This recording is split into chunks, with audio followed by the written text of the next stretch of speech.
আজকে দাঁড় করালে কিন্তু ফাইন খেতাম। মনে আছে পলিউশনটা শেষ হয়ে গেছে, রাস্তাখানাকে ফিল দিচ্ছে গো। এ তো মনে হচ্ছে দার্জিলিংয়ের ভেতর দিয়ে আছে, শুধু উঁচু নিচু নেই। আজকে যদি একটু বৃষ্টি হয় আরও ভালো লাগবে। আমরা এখন সোজা চলে যাচ্ছি বিষ্ণুপুরের দিকে।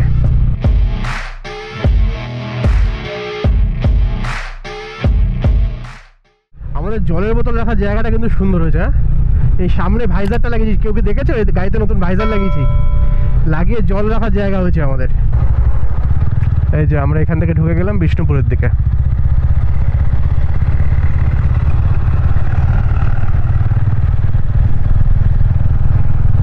আমাদের ক্যামেরা দেখে পুলিশ দাঁড়ি করায় না, ক্যামেরা যেই সামনে থাকে ভাই তুই যা।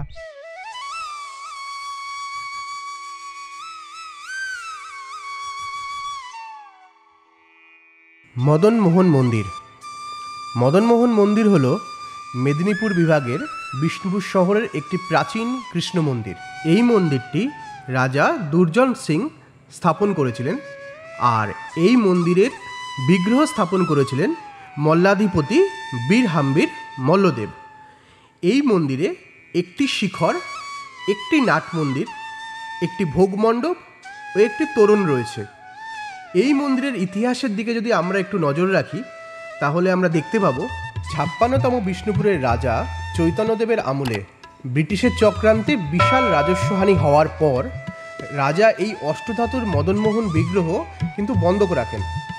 এভাবে এই মদনমোহন বিগ্রহ হাতছাড়া হয়। বর্তমানেও কিন্তু এই মদনমোহন বিগ্রহ আমরা দেখতে পাই, এবং সেটা পাই হচ্ছে বাগবাজারের মদনমোহন মন্দিরে। এই মন্দিরের মদনমোহন নাম হওয়ার পিছনে একটাই কারণ, এখানে কৃষ্ণকে মদনমোহন রূপে পুজো করা হতো।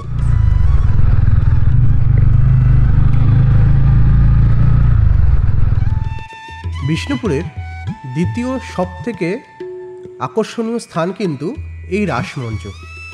বৈষ্ণব রাস উৎসবের সময় বিষ্ণুপুর শহরের যাবতীয় রাধাকৃষ্ণ বিগ্রহ এখানে জনসাধারণের জন্য দর্শনের জন্য আনা হতো।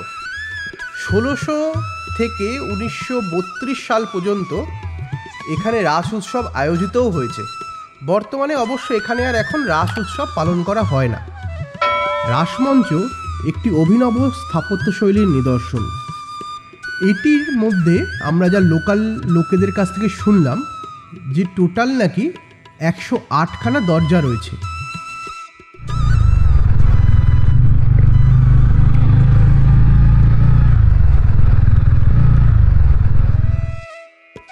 আমাদের তৃতীয় গন্তব্য বিষ্ণুপুরে প্রসিদ্ধ টেরাকোটা শৈলীতে নির্মিত শ্যামরাই মন্দির।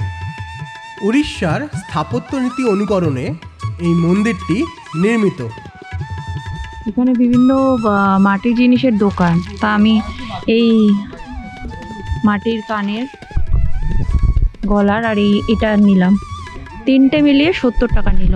আর আমরা যে রাসমঞ্চের টিকিটটা কেটেছিলাম 25 টাকা করে, ওটা শুধু রাসমঞ্চের না, ওটা 3টে মন্দিরের একসাথে। রাসমঞ্চ, এদিকে এই শ্যামরাইয়ের মন্দির, আর আমরা নেক্সট যেটা যাব জোড়া বাংলো, 3টে একসাথে। ওটা হচ্ছে আলাদা আলাদা নয়।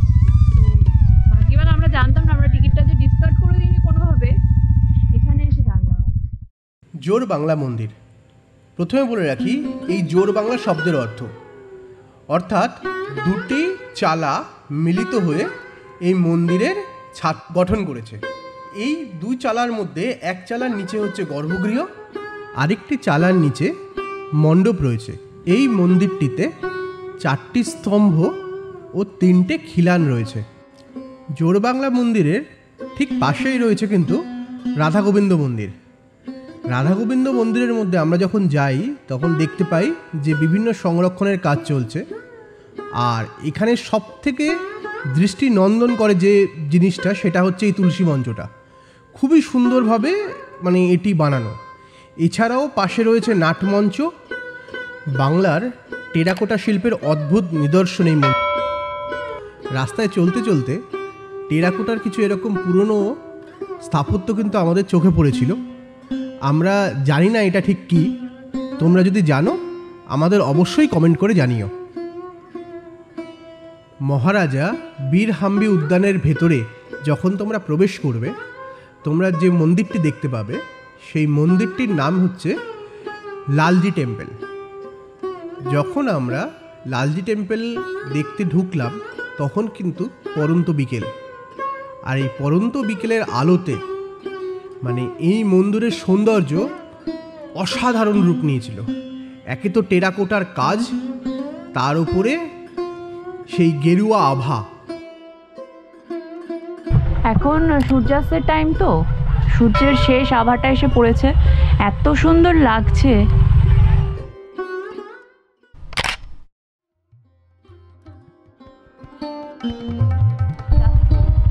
গাড়ি যাবে না, তুই একটা কাজ কর, না আমি এই গাড়িটা তুলে নিই, ঠিক আছে? তারপরে তুই ভিতর দিয়ে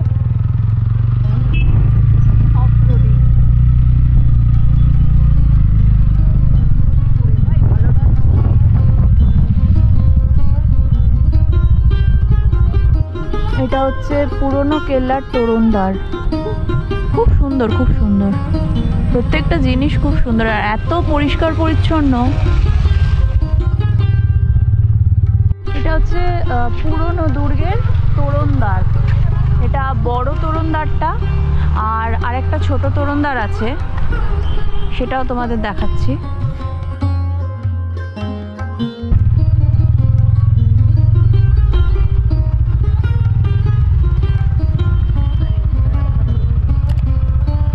কোথায় যাবো, ওখানে আটকে যাবো না, চেন দেওয়া তো।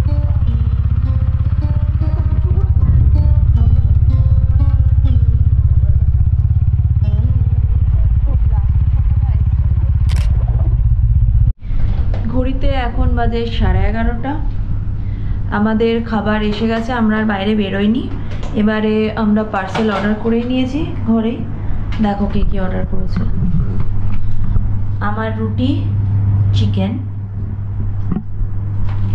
আর গোলুর হচ্ছে ভাত, ও চিকেন খাবে, আর এক পিস মাছ। হ্যাঁ, এক piece এই মাছ। মাছের ঝোলটা খুব রিচ, ঝোলটা খাস না? ঝোলটাও খাও না, এইসবে ঝোল কেউ খায় না।